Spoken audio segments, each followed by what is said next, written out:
Vancouver General is now handing out warning letters to its new patients about Ontario is facing a potentially disastrous doctor Many of the 5 million Canadians who don't have a family doctor have been looking. A report released today says Canadians are waiting far too long despite for a healthcare. growing shortage of physicians. Shortage of family doctors. Doctors say the system's broken. Patient overload is so bad, the hospital is considering closing its emergency room.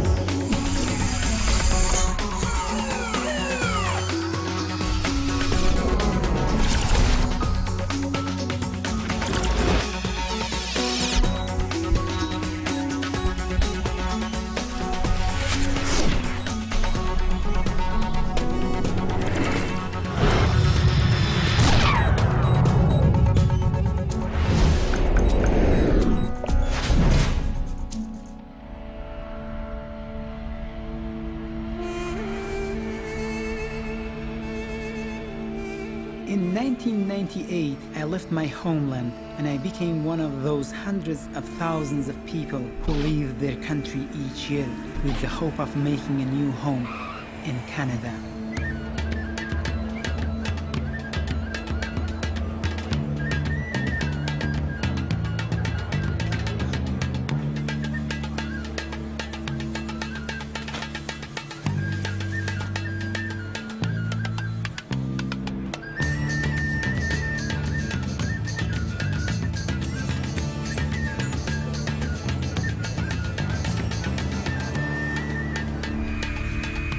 This plane is probably carrying new immigrants, excited and nervous.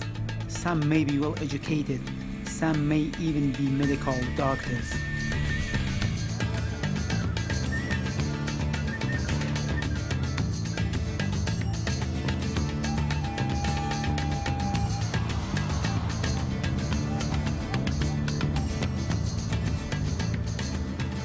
I remember this sign, full of hope and promise.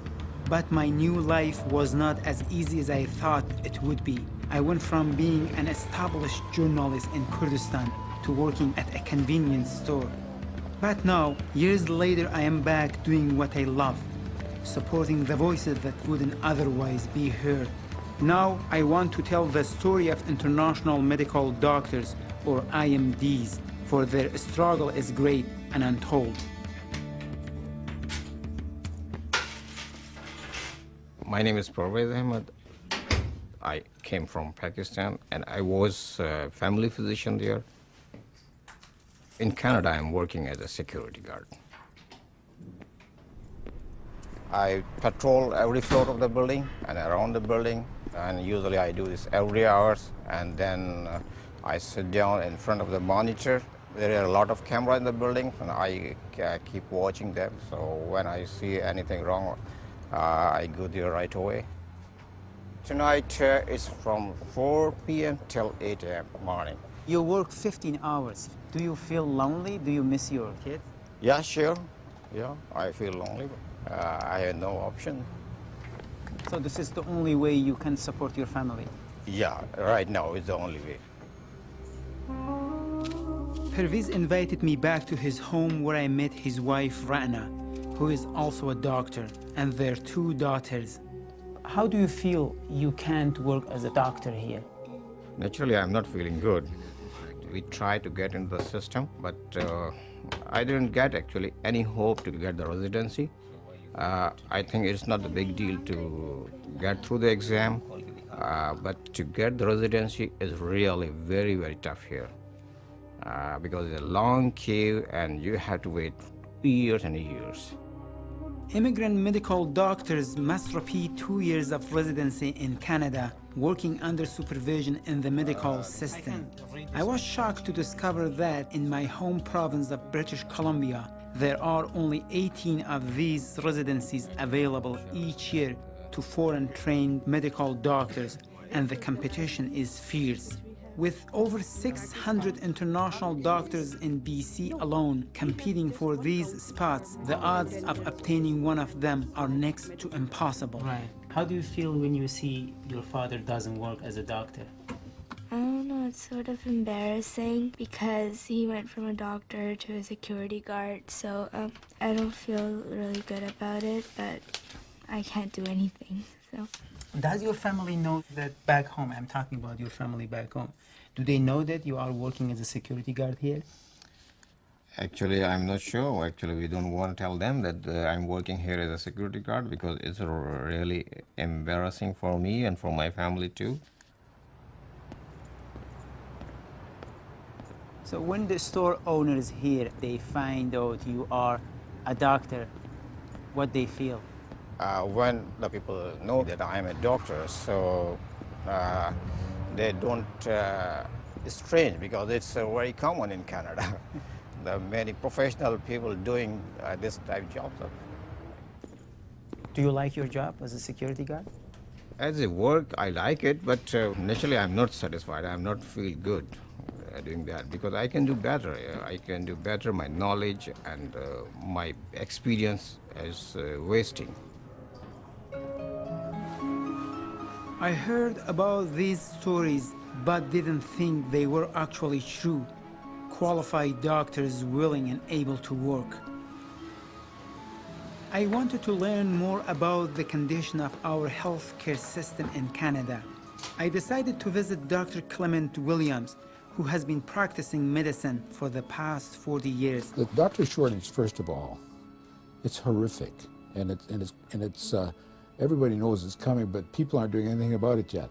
We have thousands and thousands of doctors who are in their 50s and early 60s who are going to be retiring soon.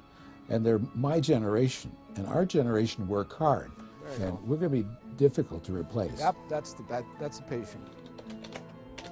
My next stop was Patrick Cody, the coordinator of British Columbia's internationally trained professionals. Patrick is an advocate of the International Medical Doctors, or IMDs. I wanted to know why our healthcare system is in such a bad state and how IMDs could help. This is what we produced for MLAs in BC. Right. About 15 or 20 years ago, there was a consultant that was hired to do an analysis of how many doctors were needed. And I don't know how this person or this group ever came up with the idea that we had an oversupply, but this was a national paper that was released that indicated that we had an oversupply and that we didn't need to train as many doctors and we didn't need to integrate as many internationally trained medical doctors in the future. This was exactly incorrect and wrong because, of course, the baby boomers are now retiring and we're finding ourselves in a crunch in every profession in the health field. We've got a very large number of family physicians that are no longer accepting patients. There are some doctors in the rural area that are just about to retire. There's no one to take over their practice. You've got huge numbers of Canadians that don't even have access to a doctor. It's unfortunate because we did have one of the best healthcare systems in the world. We're now well behind a lot of European countries, and as a result, the public is suffering. The doctor shortage in Canada is critical.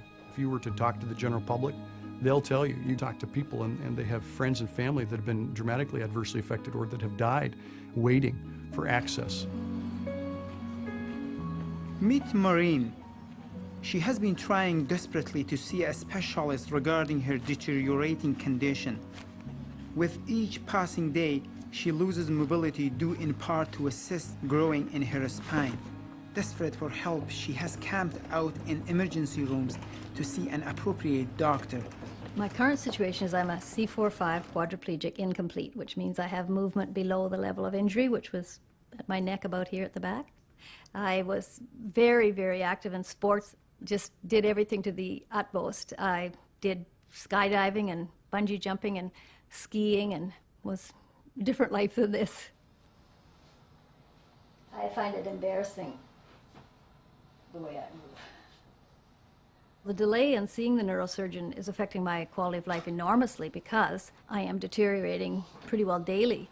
I have 5 stairs to go down to get out to my car. Yesterday I fell just going down the stairs. I haven't been able to get up the stairs myself for several weeks. I'm in a great deal of pain. My quality of life is enormously affected.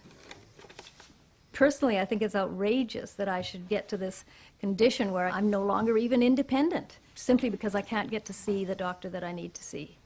I never thought for a minute that you could have a situation such as mine, that they can stop me from getting worse, they can't bring me back to where I was even 2 months ago. that that's an emergency, and I'm not at all being looked after. So, do you think the system has failed you? There is no system there for me. I've just been pushed to the edge, and it's something for me to be able to talk about it without crying, because I'm very frightened, and I do get enormously frustrated. Maureen's story was scary. In this great country called Canada, how could this happen? Especially when there are so many international doctors who could help. I joined Patrick Cody for a meeting of the Association of International Medical Doctors of BC. I was surprised to see so many physicians with so much expertise looking for jobs. I have moved from Germany to Canada 6 years ago. I'm an occupational specialist.